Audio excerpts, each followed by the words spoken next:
सलाम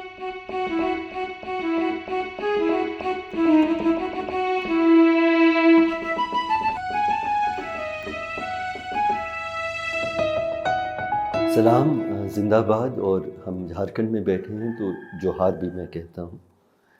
आज हम लोग ये दाग दाग उजाला जो सीरीज़ है देश के हालात के बारे में चर्चाओं का, वो उसकी एक नई कड़ी में हम शामिल हो रहे हैं।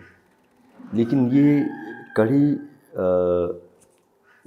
ख़ास किस्म की कड़ी है क्योंकि हम एक इंसान, एक नागरिक इस देश के, उनके बारे में, उनकी ज़िंदगी के बारे में, उनके संघर्षों के बारे में हम बात करेंगे। उनका नाम है फ़ादर स्टैन स्वामी। 4 साल जुलाई 5 4 साल पहले पुलिस की हिरासत में, जेल की हिरासत में मुंबई में उनका देहांत हुआ। किन परिस्थितियों में उनको जेल में डाला गया, किन कारणों से, किन संघर्षों के कारण से, उसके बारे में भी हम अभी बात करेंगे। फ़ादर स्टैन स्वामी ने अपनी पूरी ज़िंदगी इंसानियत की बहाली और मानवाधिकार और आदिवासी हकों के लिए। हम जिस कमरे में बैठे हैं ये रांची के पास एक जगह है बगीचा, जहाँ पे फ़ादर स्टैन स्वामी ज़िंदगी के आखिरी 30 वर्षों में इसी कमरे में वो रहते थे। और इस कमरे में उनकी याद में उनकी तस्वीरें यहाँ लगाई गई हैं। हम सोचे कि हम फ़ादर स्टैन स्वामी के बारे में बात करेंगे तो उसी कमरे में इस बिस्तर में वो सोते थे। और त्याग, बलिदान और संघर्ष और मोहब्बत, ये चारों पहलू उनकी ज़िंदगी के थे और ये कमरा उसका प्रतीक भी है। मेरे साथ फ़ादर स्टैन स्वामी से अलग अलग तरीक़ों से जुड़े हुए 3 साथी हैं। सबसे पहले यहाँ फ़ादर टोनी हैं। फ़ादर स्टैन स्वामी यहाँ बगीचा में आदिवासियों के हकों के लिए जो एक आश्रम सा बनाया है, अब उसके निदेशक आप बन के आए हैं और बहुत साल फ़ादर स्टैन स्वामी के साथ आपका काम रहा। तो सबसे पहले आपको हम स्वागत करते हैं इस बातचीत में। उनके साथ अलोका कजूर महिला हक और मानवाधिकार के बहुत जुझारू कार्यकर्ता हैं। उनका भी फ़ादर स्टैन स्वामी के साथ बहुत लंबा रिश्ता रहा। और यहाँ मेघनाथ जी हैं। मेघनाथ का एक बहुत मज़ेदार ज़िंदगी का सफ़र रहा है। समाज बदलाव में उनकी रुचि रही है, समाज परिवर्तन में, संघर्षों में। और लगभग आधे रास्ते में उन्होंने सोचा कि मैं फ़िल्में भी बनाऊं, इसी समाज परिवर्तन की कोशिशों का एक हिस्सा। तो एक फ़िल्मकार भी हैं। तो आप तीनों का स्वागत है। दोस्तों, सबसे पहले क्योंकि हमारे बहुत सारे दर्शक देश के अलग अलग कोनों में फ़ादर स्टैन स्वामी को कम जानते हैं। नाम कभी कभी अखबारों में पढ़ा होगा, लेकिन वो कौन थे? और आप लोग व्यक्तिगत तौर पे उनको जानते थे। वो तमिलनाडु में उनका जन्म हुआ। वो 30 साल झारखंड के जंगलों में आदिवासी लोगों के बीच में क्यों उनकी ज़िंदगी इस मोड़ पे पहुंची। सरकार ने उनके ऊपर जो आरोप लगाए उसके बारे में हम बाद में बात करते हैं। लेकिन सरकार के आरोपों से पहले वो क्या थे और क्या उनकी ज़िंदगी के संघर्ष थे, इसके बारे में फ़ादर टोनी आप ही से शुरू करता हूँ। फादर स्टैन का जन्म तमिलनाडु में ट्रिची में हुआ। ट्रिची जिला के एक गांव है, उसको तमिल में विरहालूर बोलते हैं। विरहालूर इंग्लिश में विरागलूर साधारण बोलते हैं। तो फादर स्टैन के परिवार में 7 जन थे वो लोग, भाई बहन, और वो बीच में उनका स्थान है। और वो उनकी शिक्षा ट्रिची के पहला वो प्राइमरी स्कूल उनके गांव में ही हुआ। उसके बाद में हाई स्कूल और इंटरमीडिएट के लिए वो ट्रिची के सेंट जोसेफ स्कूल गए। और वहाँ जो यीशु समाजी फादर लोग हैं उनके जीवन से वो प्रभावित हुए और उन्होंने फैसला किया कि यीशु समाज में एक जेजुइट्स सोसाइटी ऑफ जीसस में ज्वाइन करेंगे।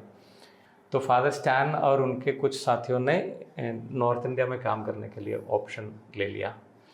तो फिर यहाँ आकर के वो हजारीबाग में सितागढ़ा बोल के एक जगह है, वहाँ जूनियर एक साल की पढ़ाई होती है। वहाँ से ट्रेनिंग किए, हिंदी और अंग्रेजी में थोड़ा एडवांस्ड स्टडीज़ किए। उसके बाद में उनका ग्रेजुएशन सेंट जेवियर्स कॉलेज में रांची में हुआ, सोशियोलॉजी और हिस्ट्री दोनों साथ में। तो रीजेंसी के लिए वो saint Xavier's high school Lupungutu में थे। वहाँ पर हॉस्टल में अधिकतर लड़के लोग वहाँ हो लड़के लोग थे, हो भाषा बोलने वाले आदिवासी लड़के लोग। तो छुट्टी के समय में, गर्मी छुट्टी के समय में फादर स्टैन, उस समय फादर स्टैन नहीं थे, ब्रदर स्टैन, वहाँ के जो हॉस्टल इंचार्ज भी थे वो, तो हॉस्टल के लड़के लोग जब अपना घर वापस जाते हैं तो उनके साथ घर चले जाते थे, आदिवासियों के घर जा कर के उनके संस्कृति, उनके रहन सहन के बारे में सीखना और गहराई से जानना, ये सब।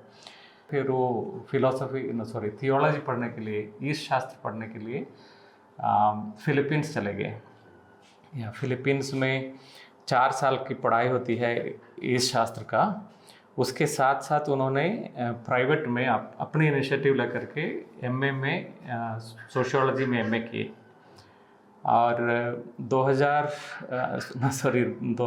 1970 में वहीं पर पुरोहित बने, ऑर्डिनेशन उनका हुआ। तो वहाँ पर क्या होता था, ये भोजन सामग्री आते थे अमेरिका से कहीं उन दिनों, भूखमरी का बहुत वक्त था, भूखमरी के समय था, बिहार झारखंड में। तो उसको बांटने के लिए गोदाम, उस सामग्री को जमा करके रखने के लिए एक तो गोडाउन चाहिए था, उसको बनाए। फादर स्टैन ने उसका निर्माण किया। उसके बाद में उन्होंने सोचा कि ये तो गरीबों को भोजन बांटने का काम है, ये तो कोई भी कर सकता है।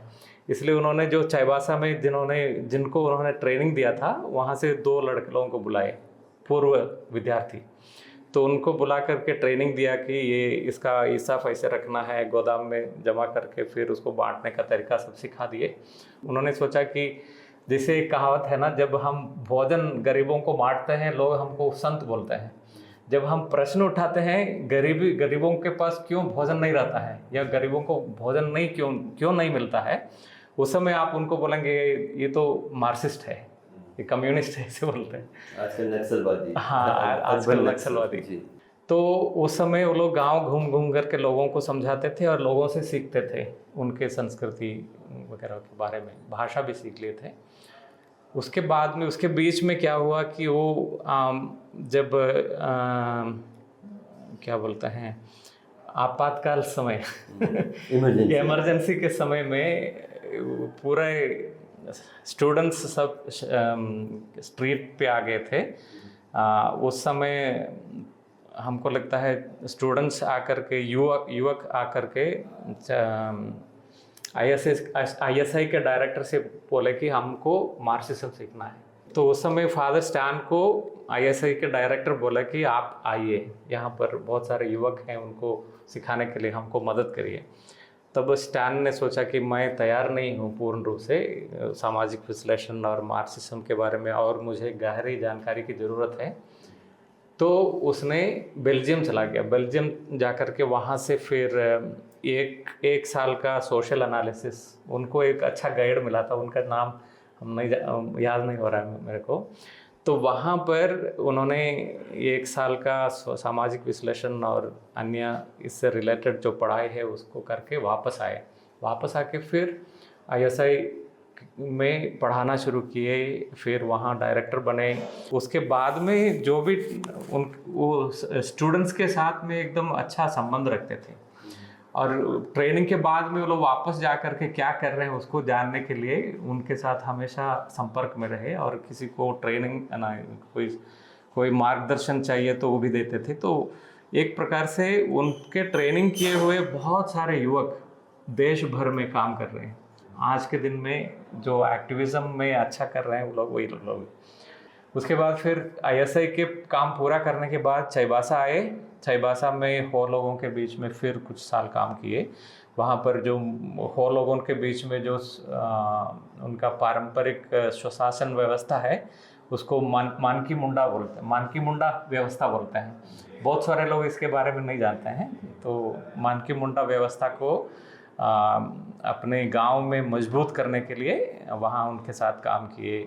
उस दौरान रांची भी आते थे, रांची में उनके दोस्त थे, और सप्ताह में हमको एक बार बोले कि हम बाइक से आते थे, मोटरसाइकिल से आते थे हर सप्ताह, उधर से जो घाटी सब पार करके रांची आकर के लोगों के साथ बैठ करके जन आंदोलन में जुड़े हुए सारे दोस्तों के साथ बैठना, मंथन करना, ये सब। फिर 2000 में वो चाईबासा से अपना रेजिडेंस रांची शिफ्ट किया था। और फादर स्टैन झारखंड में हर एक आंदोलन के साथ में, जैसे हम लोग बात किए, हर एक आंदोलन किसी भी समाज का हो, किसी भी जाति का हो, आंदोलन जनाधिकार के लिए खड़े होने वाले लोगों के साथ में वो रहते थे हमेशा। भोजन का सवाल हो, जमीन का हो, सवाल हो, जी जंगल का सवाल हो, जी जी जी तो विस्थापन के सवाल विस्थापन हो, तो विशेष करके आदिवासियों के जो विशेष अधिकार है, जैसे छोटा नागपुर टेनेंसी एक्ट है, संताल परगना टेनेंसी एक्ट है, 5वीं अनुसूची, पैसा कानून, फॉरेस्ट राइट्स से उसको लेके फिर उन्होंने यहाँ पे ये सेंटर खोला। हाँ, उसके बाद में क्या हुआ कि 2000 में झारखंड बिहार से अलग हुए, तो रांची झारखंड का राजधानी बनने वाले थे। तो लोगों को अलग अलग जगह में, जिले में संघर्ष करने वाले लोगों को राजधानी आना होता है। तो आते समय में जो ज़रूरतें हैं, उनको रहना है, विश्राम करना है, फिर बैठ के चर्चा करना है, उस हिसाब से एक प्लेटफॉर्म के रूप में बगीचा का आइडिया को लेके आया। इन संघर्षों के बारे में सॉरी अलूका जी, क्योंकि आपका वास्ता किस तरह से पढ़ा, तो कुछ उनकी संघर्षशील ज़िंदगी के बारे में आपका कैसे परिचय हुआ, क्या वास्ता हुआ? स्टैन जो है वो लोकतंत्र को बहुत बिलीव करते थे, और चूँकि संविधान पे विश्वास था उनको, तो चूँकि सरकार जो है संविधान से चलती है, और संविधान आम जनता को एक राइट्स देता है। तो जहाँ असहमति है वहाँ डेमोक्रेटिक तरीके से वॉइस रेज होते हैं, और इसका एक सैल्यूट है उनके पास, और इस सैल्यूट के आधार पर वो लगातार उनके साथ खड़े रहे, चाहे वो कोयलकारो हो, नेतरहाट हो, या HEC का मसला हो, बोकारो का मसला हो, या ये टाटा का विस्थापित जो परिवार हो, ज़्यादा विस्थापन के हाँ, तो विस्थापन चूँकि लैंड एक इशू है, और जल जंगल उसमें जुड़ा एक मसला है, पानी हमारा एग्रीकल्चर से जुड़ा हुआ है। स्टैन एक नारा देते थे, खदान हमें खाता है और खेती हमें खिलाता है। तो ये हमारे बीच में बहुत चर्चा होती थी। जब वो हराना पैलेस में थे तो ह्यूमन राइट्स की जितने वायलेशन होते थे, स्टेट रिप्रेशन का जितना मसला होता था, कि स्टेट जिस गांव में, मूवमेंट में, जन आंदोलनों में को लोगों को कैप्चर करना, मर्डर करना, जेल में डालना, केसेस लाना, और उन सब चीज़ों को लेकर चर्चाएं जो चलती थी वो अखबार में आती थी।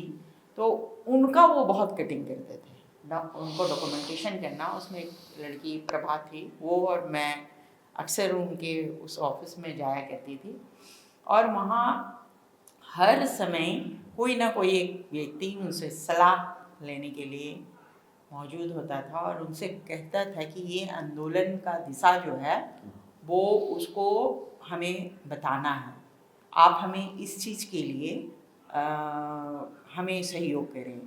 तो उस दौरान भी कई पॉलिसी जो है वो आती थी और कई योजनाएं जो है गवर्नमेंट इम्प्लीमेंट करने की कोशिश करती थी। तो उनके वॉइस को लेके वो लिखते बहुत थे, तो वो अखबार में आती थी।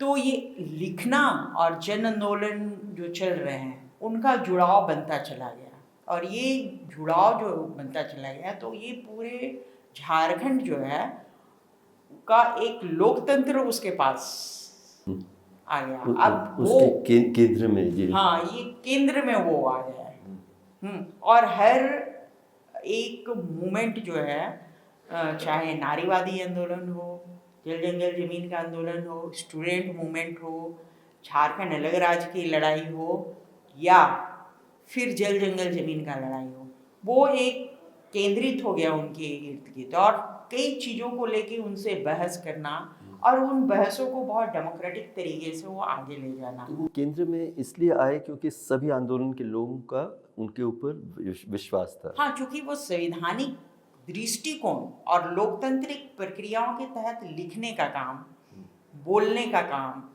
साझा करने का काम और सोचने का काम, ये सारा कुछ वो उन्होंने करना शुरू कर दिया। तो उससे जन आंदोलन को थोड़ा सा और धार मिला। उस धार ने आंदोलन को असहमति की जो आवाज़ उधर से उठ कर आई, उस असहमति की आवाज़ ने सरकार के लिए एक चुनौती पैदा किया, क्योंकि हर लेवल पर उनका डिस्कशन हो गया। और स्टैंड चूँकि ट्राइबल फिलोसफर के दृष्टिकोण से हर बात रखते थे, क्योंकि उन्होंने आदिवासी मूवमेंट को देखा है, आदिवासी जीवन को देखा है, आदिवासी की संघर्ष मैंने व्यक्तिगत ग्रामीण संघर्ष को देखा और जीने का संघर्ष को देखा है। तो उनके पास एक ट्राइबल फिलॉसफी था। ये ट्राइबल फिलॉसफी जो है उसको बहुत प्रेरित करता था लोकतांत्रिक आदिवासी दृष्टिकोण के मूवमेंट को आगे ले जाने में उनको बहुत सहयोग करता रहा। और इसीलिए उन्होंने बहुत पिकुलियर और अलग तरीके से संविधान में जो लोगों के मूलभूत अधिकार है, मानवाधिकार, इस सवाल को उन्होंने रेज किया। और इस सवाल को रेज करके उन्होंने बार बार सरकार से, कानून से और सरकार की तमाम जो व्यवस्था बनी हुई है, सिस्टम जितने हैं, उनसे सवाल करने शुरू किए। और इस सवाल का आधार जो है उन लोगों को समझाने में वो बहुत सफल रहे। इतना सफल रहे कि गवर्नमेंट उस काम को करने के पीछे का लॉजिक उनको समझ में नहीं आ रहा था। चूँकि संवैधानिक प्रक्रिया के अंतर्गत सारी चीज़ें चल रही थी, डेमोक्रेटिक तरीके से चल रही थी, फिलोसॉफिकल तरीके से चल रही थी, और बोलने की आज़ादी संविधान हमें देता है, तो उस आधार पर भी चीज़ें चल रही थी। तो इस आधार को कुचलने की कोशिश के बीच में जो है उसको केंद्र बिंदु सरकार ने मान लिया। इधर जनता जो है वो अपनी वॉइस का सबसे बड़ा चेहरा और बहुत खूबसूरत चेहरा जो है वो स्टैंड को देखते थे। और मुझे याद है कि आदिम जनजाति जो आदिवासियों का सबसे प्रीमियर एकदम ज़मीनी स्तर का आदिम जनजाति समुदाय के लोग हैं, वो लोग जब उनके पास आते थे बोलने के लिए कि नहीं, हमारे पास तो ज़मीन नहीं है, यहाँ ज़मीन की लूट हो रही है, हमें ज़मीन दिलाने की बात कीजिए उनसे कि आदिम जनजातियों को ज़मीन मिलनी चाहिए। ये बहस चला इस बगीचा में। और वो ये बहस के बाद मुझे याद है कि फॉरेस्ट राइट एक्ट जैसे ही आया तो आदिम जनजातियों को सबसे पहले वो लैंड डिस्ट्रीब्यूशन का काम शुरू हुआ। और वो एग्रीकल्चरिस्ट नहीं थे, उन्होंने एग्रीकल्चर करना सीखा, और इसके लिए लोगों से संपर्क करना, स्टैंड को पूछना, एग्रीकल्चर के दृष्टिकोण को समझना, और स्टैंड इन सब चीज़ों को बताने के लिए बहुत सक्षम रहते थे, और हर समय वो एनर्जेटिक रहते थे। वो मैंने 18 साल की उम्र कहा जाए, वो उस तरीके के उसके पास एनर्जी होती थी। जब तक गुजरे तब तक भी 18 साल के ही थे। जब तक गुजरे वो 18 साल की ही थे। और वो 18 साल का जो एनर्जी है वो उनकी वक्तव्य में था, उनकी थिंकिंग में था, वो एक स्थिर पानी पे। मेरे ख्याल में 18 साल के उम्र की ऊर्जा पर हाँ। उम्मीद भी हाँ, लोग मैंने कि जैसे ये बदलाव आप। संभव है, हाँ। उस तरह की उम्मीद भी वो बनाए रखे थे। मेघनाथ जी, आपका रिश्ता फादर स्टैन स्वामी के साथ एक छात्र का भी रहा और आप आज भी उनको अपने मार्गदर्शक के तौर पे देखते हैं, तो उस रिश्ते के बारे में आप थोड़ा बताएं। एक समय था जब मैं किसकी पढ़ाई टिस मतलब मुंबई में जो टाटा मुंबई में इंस्टीट्यूट जी। नहीं करके आए, और उस समय पे गांव में यहाँ पर थे, तो स्टैंड से मैं बोला कि आपके बेंगलोर में मैं आऊँगा, पढ़ाई करूँगा। तो बोले पढ़ाई करके करोगे क्या? बोले करके फिर आएंगे यहाँ पर। हाँ, तो वो 1979 था और हम गए वहाँ पर। जो चीज़ मुझे सबसे, टीचर तो टीचर होते हैं, टीचर पढ़ाते, सब्जेक्ट पढ़ाते, जो चीज़ मुझे सबसे स्ट्राइक किया वो है कि वो अपने दूसरे स्टाफ और सब लोग के साथ उसका रिश्ता क्या था। खाना खाने के समय वो अपना प्लेट लेके कहाँ जाके बैठ के बात करते, कहाँ बैठते थे आप? हाँ, बताइए। तो वो जो वहाँ के स्टाफ से जो सफाई करते हैं, जो ये है, जो कुक है, ये उन लोग के साथ खाना खाने बैठेंगे, चाय पीने बैठेंगे, ठहाके दे के हंसेंगे। तो उससे हम लोग सीखे। हम लोग आप समझ लीजिए 79-80, हम लोग का भी परिवार एक कैपिटलिस्ट परिवार से आता था, कोई कोई फ्यूडल परिवार से आता था। हम लोग इन लोग सवर्ण जाति के लोग थे। ऐसा कैसा है ना। तो ये पहला डिग्निटी फर्स्ट, ये जो चीज़, ये हम लोग के जीवन में स्टैन का योगदान है। सबसे पहली शिक्षा आपको। एकदम जी। थ्योरेटिकली ये वो मार्क्सिज्म, सोशल, ये सामाजिक अन्याय क्या है क्या नहीं, ये है, मगर उसके बाद लोगों के साथ रिश्ता क्या करूँगा, मैं किसी के साथ रहूँगा तो कैसा बात करूँगा, किसी के साथ बैठूँगा तो कैसा बैठूँगा, किसी को सुनूँगा तो कितना सुनूँगा। हम लोग सब समय अपने को बोलने का ये बनाते हैं, तो सुनने का आदमी बनाने का जो है वो उनके पास से हम लोग सीखे।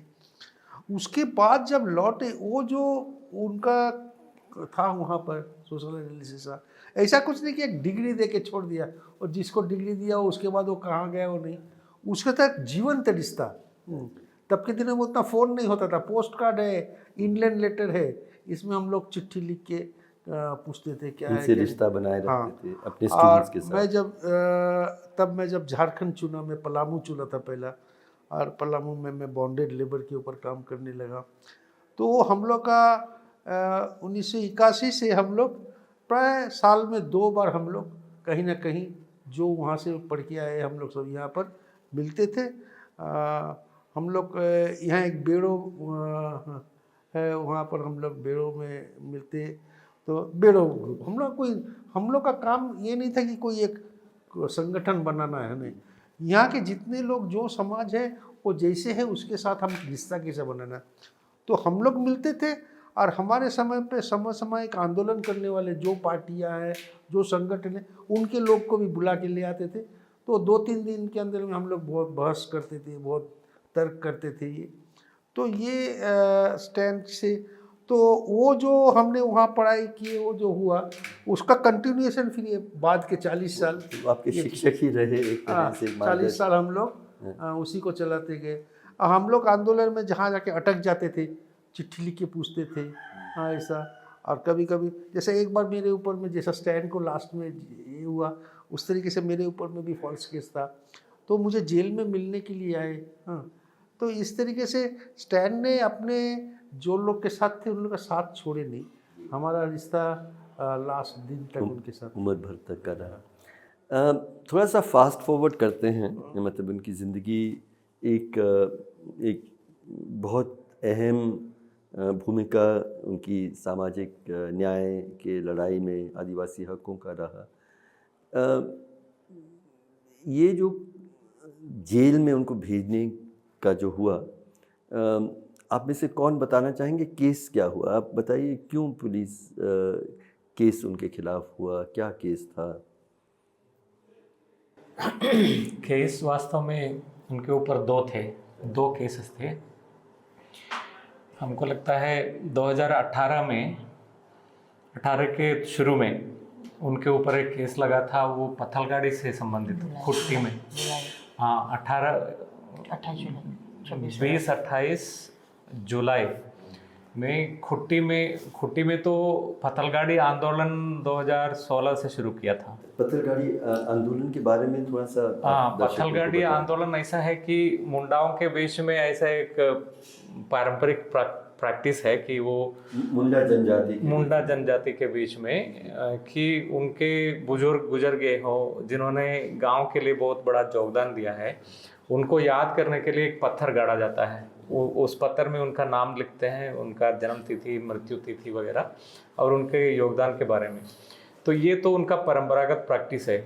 और जब 1996 में पैसा कानून पास हुआ तो BD शर्मा जी, उस समय ट्राइबल एक्टिविस्ट जाने माने, उन्होंने और यहाँ जो क्या हो रहा हूँ बंदी हो रहा हूँ, ये दोनों मिलकर के पैसा कानून ग्राम सभा को अधिकार देता है बोल करके पूरा लोगों को समझाने के लिए एक आंदोलन चलाया था। उस समय वो लोग गांव के बाउंड्री पर पत्थर गाड़ते थे और उसमें पैसा कानून में जो विशेष अधिकार आदिवासियों के लिए दिया है वो सब लिखते थे। तो उसके बाद में फिर वो आंदोलन थोड़ा सा धीमा हो गया, लेकिन बाद में जब यहाँ 2014 में बीजेपी गवर्नमेंट आए तो लोगों को लगा कि हम लोग उनका ज़मीन, हम मुंडाओं का ज़मीन, आदिवासियों का ज़मीन इंडस्ट्री के लिए, माइनिंग के लिए सब लिया जा रहा है, लेकिन हम लोग खुद गरीब होते जा रहे हैं, हम लोगों को हमारे संसाधन और कोई आकर के उठा के ले जाते हैं, हम लोग वंचित रह जाते हैं। तो लोगों को लगा कि इतना साल होने के बाद भी पैसा कानून भी हुआ, उसके बाद भी हम लोगों को अपना अधिकार नहीं मिल रहा है, तो हमारे हाथ से ज़मीन निकल जाने का और भी बहुत बड़ा चांसेस है। तो वो they wanted to assert their life rights, you know, so they फिर से उसी पत्थलगाड़ी को गाड़ना शुरू किया गांव-गांव में। और उसको उस समय के बीजेपी सरकार ने उसको देशद्रोह घोषित किया। वो जो पत्थल गाड़ने का जो आंदोलन, जिसको हम लोग पत्थलगाड़ी बोलते हैं, उसको। और हमको लगता है 30,000 कितने हज़ार लोगों के ऊपर केस, ऐसे ही सामूहिक केस ना, अननोन।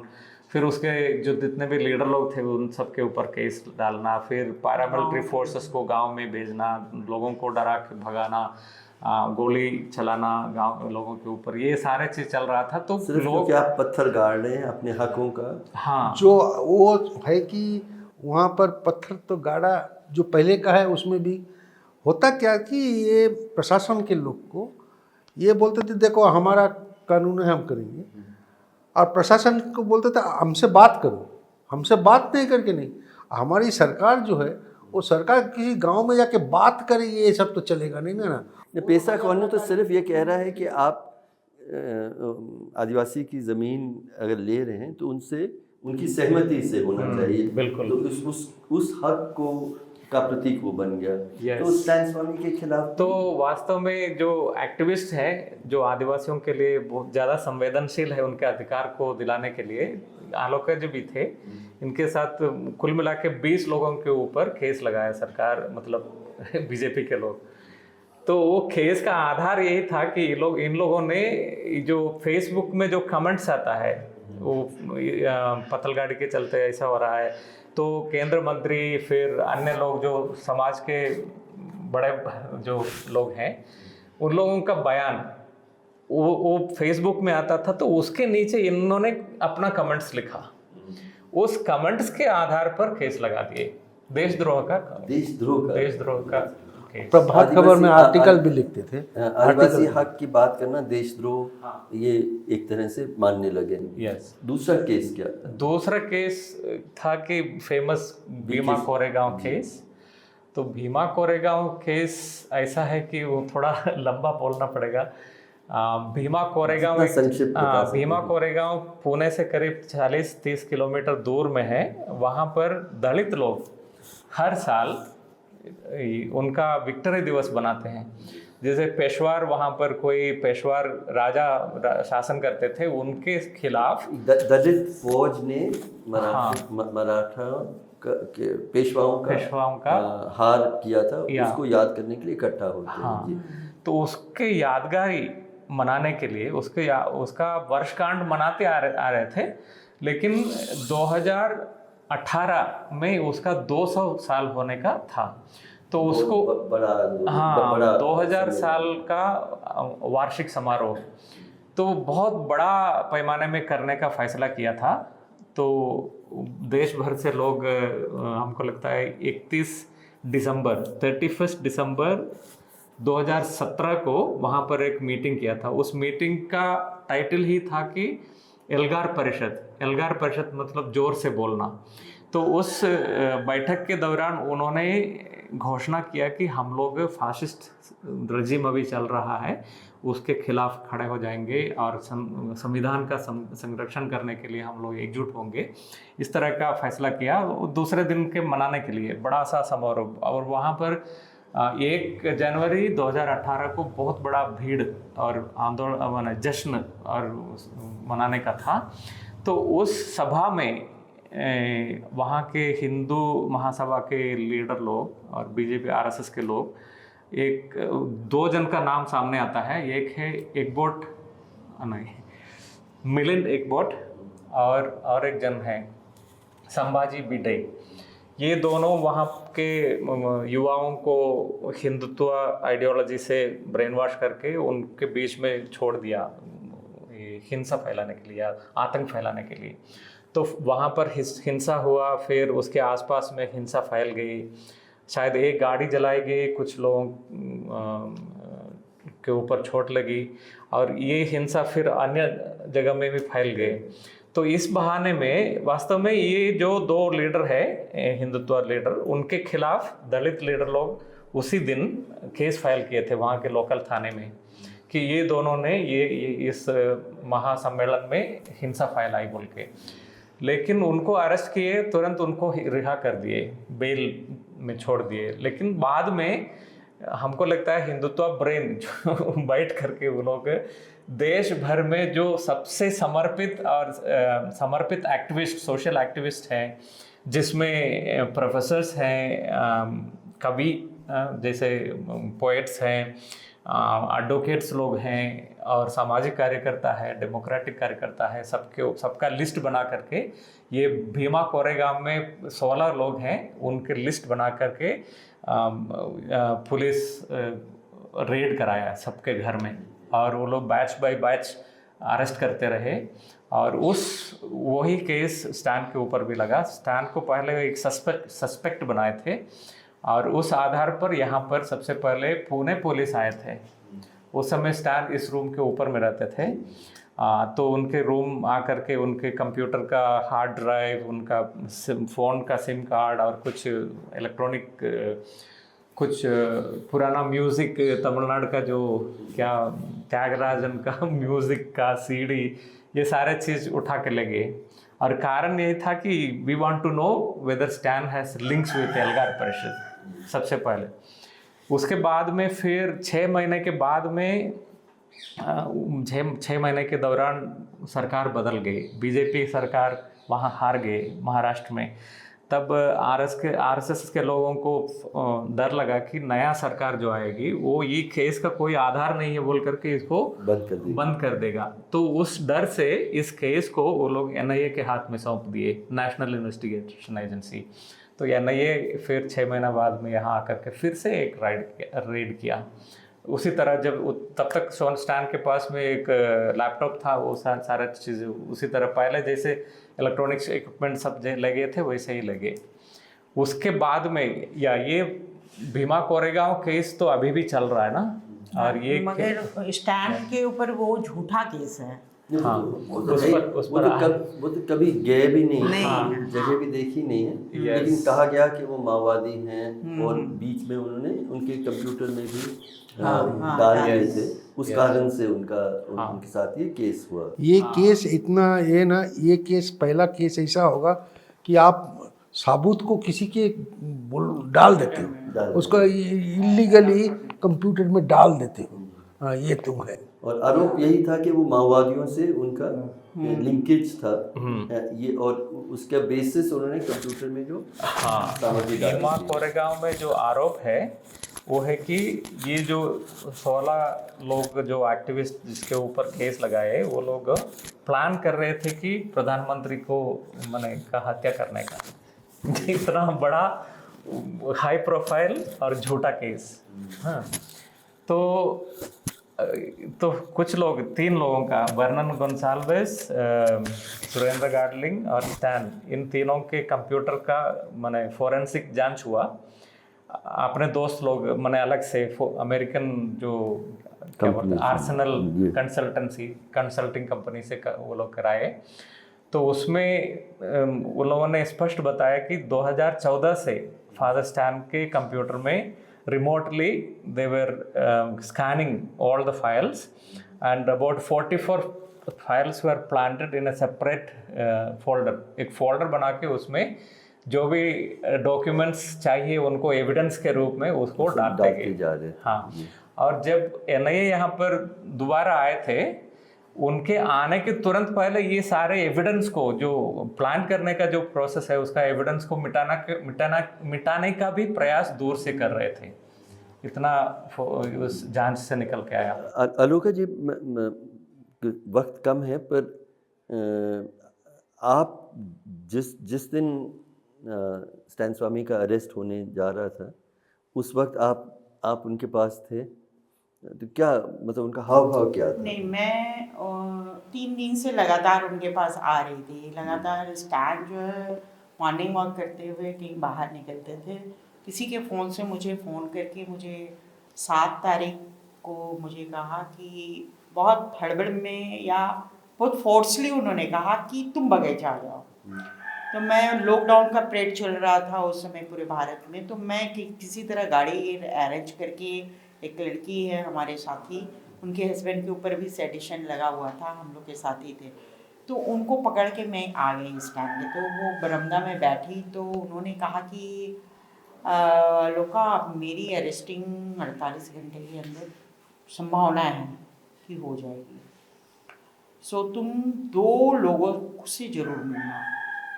उस दिन झारखंड गवर्नमेंट के अंदर कैबिनेट की बैठक भी चल रही थी, तो हम बोले हम मिलेंगे क्यों, हम बात ही कर लेते हैं, हम, मुझे पता है कैबिनेट की बैठक चल रही। तो उसी दौरान हमने उनको फ़ोन भी लगाया, 2 विधायकों को मैंने फ़ोन लगाया, तो दोनों का फ़ोन लगा मगर वो लोग उठाए नहीं, मगर एक विधायक ने कॉल बैक किया तो वो अपनी बात उनको बताएं फ़ोन में कि ऐसा ऐसा है, आप थोड़ा इस पर विचार कीजिए और कैसे करना है। तो उसने कहा कि ठीक है, तो आप अलोका को भेज दीजिए मेरे पास डॉक्यूमेंट लेके, शाम में 7 बजे का समय उन्होंने दिया। तो हम और यहाँ सुलोमन थे उस समय डायरेक्टर, हम और सुलोमन वॉक करते हुए वो उस विधायक के घर चले गए। वो सीएम आवास के आसपास ही था। तो वहाँ हम लोग जैसे ही बैठे वहाँ और बातचीत हम शुरू ही किए थे कि यहाँ से फ़ोन आ गया कि वो स्टैंड को ले जा रहे हैं, अब वहाँ बात करें या यहाँ आएँ, इस असमंजस की स्थिति में हम लोग। तो सुलोमन तो दौड़ गए, वो सीधे बाइक दौड़ा के इधर आ गए और रात का भी समय हो चुका था, और हम विधायक के पास बैठ के बातचीत थोड़ा शुरू किए, उनसे बोले तो बोला कि नहीं, हो सकता है कि कुछ पूछताछ करके छोड़ देगा, लेकिन हम भी प्रयास करते हैं। लॉकडाउन का पीरियड था, वो लोग भी थके हुए थे कैबिनेट की बैठक से। और उसके बाद हम वहाँ से, वो अपना क्षेत्र जा रहे थे उस दिन, वहाँ से हम निकले इधर के लिए, कोई गाड़ी तो थी नहीं।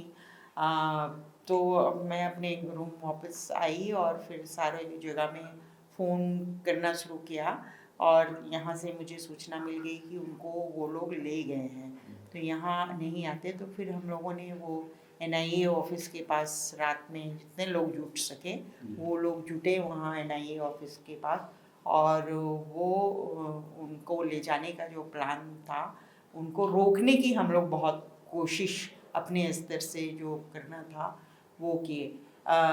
ये स्टैन को ले जाने के पहले ही 15 से 16 बार एनआईए जो है वो बगीचा में आके स्टैन को बहुत बार उन्होंने पूछताछ किए हैं।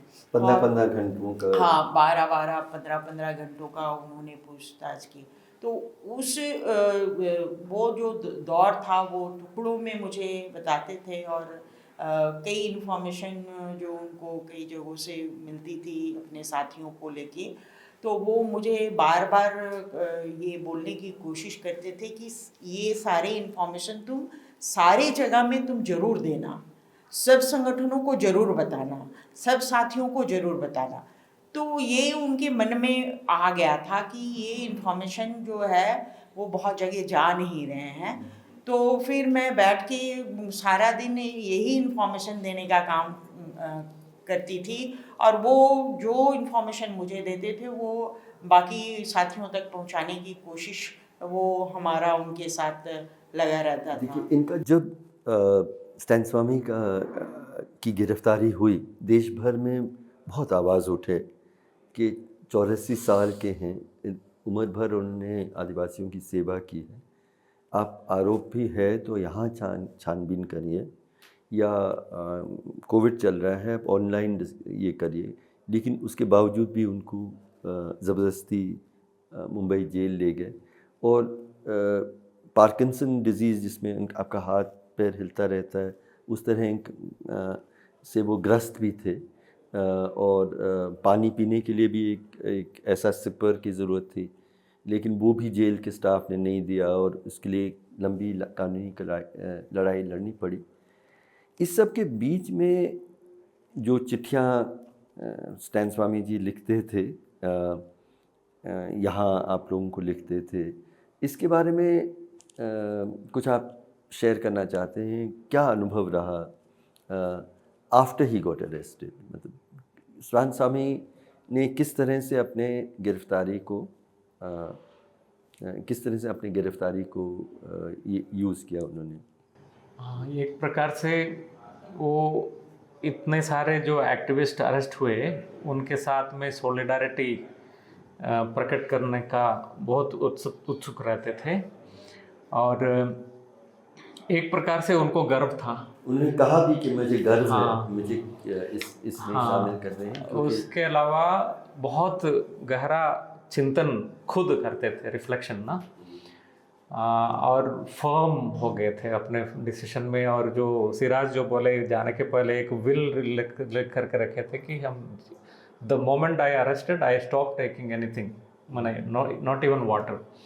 लेकिन बाद में वो जेल जा करके अपने साथियों की बात सुन करके समझा और फैसला बदला कि ये वैसे करना उचित नहीं होगा, वो अलग बात है। लेकिन उनका जेल जाने का तैयारी, वो छोटा सा एक बैग में अपना जो भी सामान लेना है उसको पहले से पैक कर लिया था। हाँ, ब्लू कलर का मुझे अभी भी याद है। हाँ, तो ये उनका डिस्पोजिशन। और वहाँ जो उन्होंने जो कैदी थे, क्योंकि उनको तो बैरक में रखा था, उनके प्रति उनका व्यवहार कैसा था? मतलब वो बता देते हैं। फ्रेंडली था। एक आपको इसका या बोलने से, वो वहाँ पर भी स्टैनी थे, जेल के अंदर। आपको बताता हूँ, जब लास्ट के दिनों में वहाँ के अंदर के अभी तो कुछ लोग निकले, तो इनका शरीर बहुत गिर जा रहा था, ये था, तो इनके स्वास्थ्य ठीक करने के लिए काजू बादाम, काजू ये सब कुछ ला के उनको दूसरे कैदी लोग ने अपना पैसे से ला के दिए। बोले तुम पहली बार लाए हो तो मैं पहली बार तो खा लूँगा, कल से मगर लाना ना तो चिनिया बादाम ले आना, चिनिया बादाम लाना, हम लोग सब मिल के बैठ के खा सकेंगे ना। तो वो जो कम्यून, और वो जो कम्यून में रहना और कम्यून के साथ रहना, वो लास्ट दिन तक वो काजू बादाम से जगह चिनिया बादाम पे। एक चीज़ जो आपको देखना होगा कि उनको रहम भी बहुत आया कि ये लोग बहुत गरीब हैं और उनके बचाव के लिए कोई इंतज़ाम नहीं है, तो उन्होंने कहा कि भगवान शायद मुझे इसलिए यहाँ लाए कि मैं उनके बीच में कुछ काम कर सकूँ। नहीं, मेरे जैसा आप देखे होंगे कि आज सिराज भी बोल रहा था कि हम लोग तो स्टैंड बोलते थे, उसको कोई फादर बोल दिया, ये रूम में भी आप देखिए कोई फादर नहीं लगे। अब जेल में गए तो जेल में गए, वो उसका लिखन में थोड़ा रिलीजियस ये टर्न दिखता था। तो लोग बोले कि ये कि जेल में जाके डर गए क्या है। ये जो रिलीजन है, आदमी को हर एक सबको अपने अंदर की एनर्जी कहीं ना कहीं से आती है। स्टैन का एनर्जी जीसस का लाइफ था, और जीसस का लाइफ से स्टैन को एनर्जी मिलता था, ऊर्जा मिलता था अपने शरीर के लिए। हाँ, तो वो ऊर्जा को लोग के सामने लाने के लिए कहीं कहीं रिलीजियसिटी दिखते हैं। मगर आप कोइंसिडेंट देखिए कि उनकी जो मृत्यु हुई है ना, वो मृत्यु को अगर आप जीसस क्राइस्ट का जो स्टेशन ऑफ द क्रॉस बोलते हैं उसके साथ मिला के देखेंगे ना, तो एक ही जैसा। उसको जितना तरीके का अत्याचार एक हुआ है, वो अत्याचार देखने से तो हम जो एथिस्ट है, हम मानते हैं कि जीसस क्राइस्ट जैसा मरे है, ये एकदम उस तरीके से उसके ऊपर ये हुआ उसके। और दूसरा जो उसी मनोबल और हौसला के साथ ही हाँ, उन्होंने कल के दिनों में हम लोग उसी को। और एक चीज़ जानना होगा कि देखिए, हमारे जो राजनीतिक जो आमतौर पे पॉलिटिशियन हम देखते हैं, इन लोग बहुत समय चीज़ों को लिप सर्विस देते हैं। हाँ, वो खाली बोलने के लिए नेता के, ये जब कुछ बोलते थे तो उसके अंदर में गंभीर माने होती थी, और वो माने के अंदर के माने से वो चीज़ें उठाते थे। बोले ज़मीन के ऊपर में जो रहता है वो ज़मीन का नीचे उसका क्यों नहीं होगा, उस ज़मीन का नीचे भी उसको। तो अगर खदान होता है तो खदान का जो चीज़ है उसका इनको राइट्स मिलना चाहिए। कोई पॉलिटिकल पार्टी देखेंगे इस तरीके का बातें नहीं उठाते थे।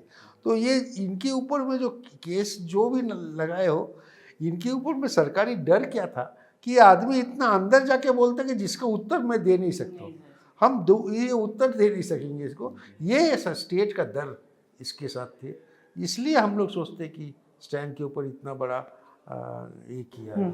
और चूंकि वो बिरसा के राह पे चले थे, और बिरसा के राह पर उन्होंने चलकर आगे बढ़े, और जिस तरीके से बिरसा मुंडा की हत्या जेलों के अंदर की गई, उसी तरह स्टैन स्वामी की भी हत्या जेलों के अंदर की गई। तो झारखंड में जो दो महापुरुष हुए जिनका संघर्ष लंबा रहा, और उन्होंने आदिवासी और जल जंगल ज़मीन की ही बातों को लेकर संघर्ष किया, और उनको पहले दौर के जो बिरसा मुंडा आंदोलन के रहे उनको अंग्रेज़ों ने मारा, और इनको फासिस्टवादी ताकतों ने मारा।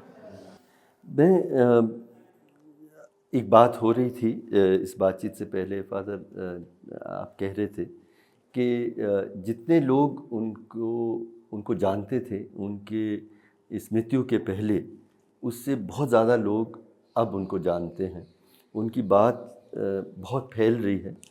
तो नौजवान पीढ़ी, और ये बातचीत हम इसलिए भी कर रहे हैं कि नौजवान पीढ़ी जो नहीं जानते थे उनको, उनकी ज़िंदगी से, उनके संघर्षों से क्या सीख सकते हैं, उनके मतलब दो चार चीज़ें जो हम फादर स्टैन स्वामी के जीवन से सीख सकते हैं।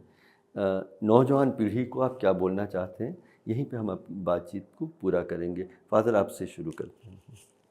एक है कि अन्याय जहाँ कहीं भी हो उसके खिलाफ आवाज़ उठाना, मानवता के प्रति प्यार ना, और माने हम अपने अधिकार को, मतलब अपने सेल्फिश जो हमारे मोटिव्स है उससे बाहर निकल करके आदर्शों को लेकर के समाज के लिए समर्पित काम करने का काम, उसमें फादर स्टैन को ज़्यादा सेटिस्फैक्शन मिलते थे। ये नहीं कि हम बहुत फेमस हो और हमारा नाम हो, वो नहीं, लेकिन सबसे निचले तबके के लोगों तक अधिकार मिल सके और इज्जत, जैसे मेघनाथ बोलते हैं, dignity, no human dignity, that is what. Another thing is, father Stan के घर मैं गया था 2-3 दिन पहले, तो वहाँ से मुझे एक चीज़ सुनने को आया, स्टैंडिंग फॉर योर प्रिंसिपल्स। हाँ, तो एक छोटा सा उदाहरण है, उनके ग्रैंड नेफ्यू, वो बीकॉम करके वो मैनेजमेंट स्टडीज़ के लिए, एमबीए के लिए जाने के लिए कोशिश कर रहा था, मैंने एडमिशन खोज रहा था। तो मद्रास लोयोला में Madras institute of business administration के लीबा बोल के एक सेंटर है, वहाँ एडमिशन चाहिए, बहुत कंपटीशन होता है। तो ग्रैंड नेफ्यू फादर स्टैन उन दिनों 2019 में घर में थे, तो स्टैन से पूछा कि मुझे आप लीबा में रेकमेंड कर दीजिए, वहाँ मुझको एडमिशन मिलेगा। तो स्टैन क्वाइटली बैठ के उसके बाद में पूछा कि अच्छा स्कोर करते, if you studied well you could have got admission there, but if I recommend you, you will get certainly admission, but you will deny another student who studied well That's it. his chance of studying there. Then his grandnephew told him that there are many people who get admission by recommendation. तो father Stan बोले, we should not learn from them, they should learn from us. Means हम लोग सही है, हाँ, we don't want to अगर deprive. मैं सिफारिश करके आपको जगह लूँ हाँ। तो जिसने मेहनत की है Yes, उसका जगह आप छीन लेंगे। exactly. और ये गलत है, ये For his family, his grandnephew, you see, that is principle, not for me, not for my family, but we have to stand for the principles, which brings greater common good for everyone. ये जो हमारे सामने है ना कि हम नेता बनेंगे, हम ये है, हम माला पहनाएंगे, वो हमारे बीच में, हमारे अंदर में भी उस तरीके का आइडेंटिटी ईगो रहता है।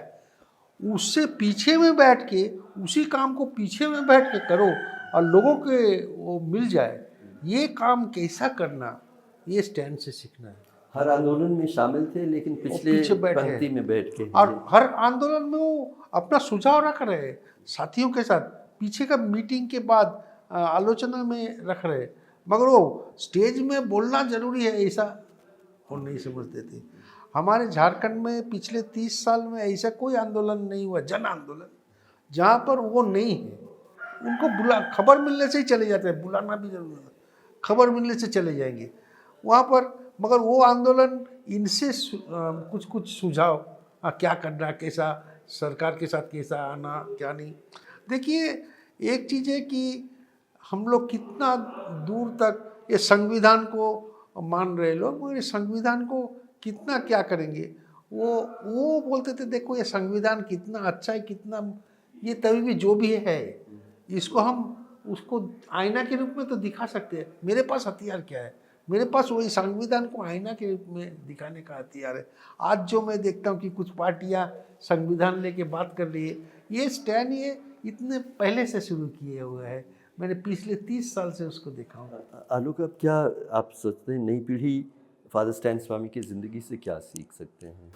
एक तो उनका डेडिकेशन जो है वो रिश्तों को बहुत मजबूत करता है। हर सामाजिक सोसाइटी के अंदर सोशल रिलेशन को बहुत डेवलप किया है उन्होंने, और जिसका उदाहरण स्टैन है।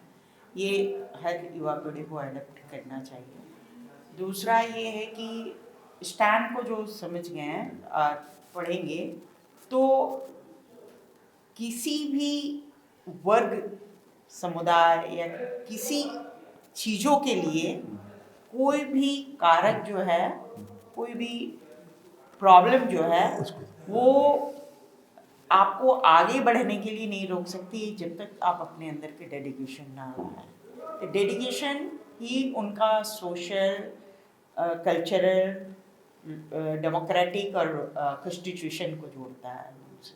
तो दोस्तों, ये हम ऐसे इंसान के बारे में बात कर रहे हैं। मैं समझता हूँ एक तो कहीं भी नाइंसाफ़ी, कहीं भी दर्द दिखे उनको सहन नहीं होता था, और उसको मिटाने के लिए वो कोई डर नहीं था। कोई भी ताकत, बड़े से बड़े ताकत के सामने भी वो निडर होके खड़े रहते थे।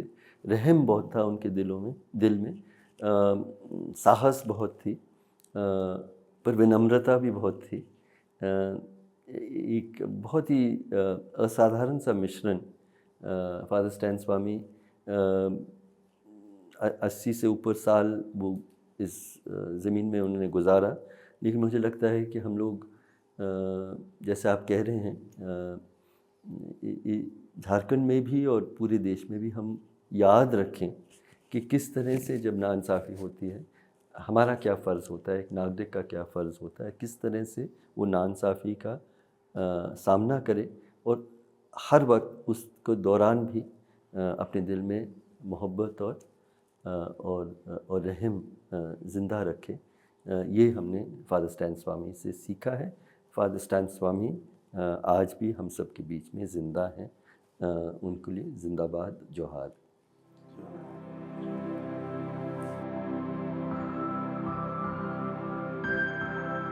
ये दाग दाग उजाला, ये शब कसीदा सहर, वो इंतजार था जिसका, ये वो सहर तो नहीं।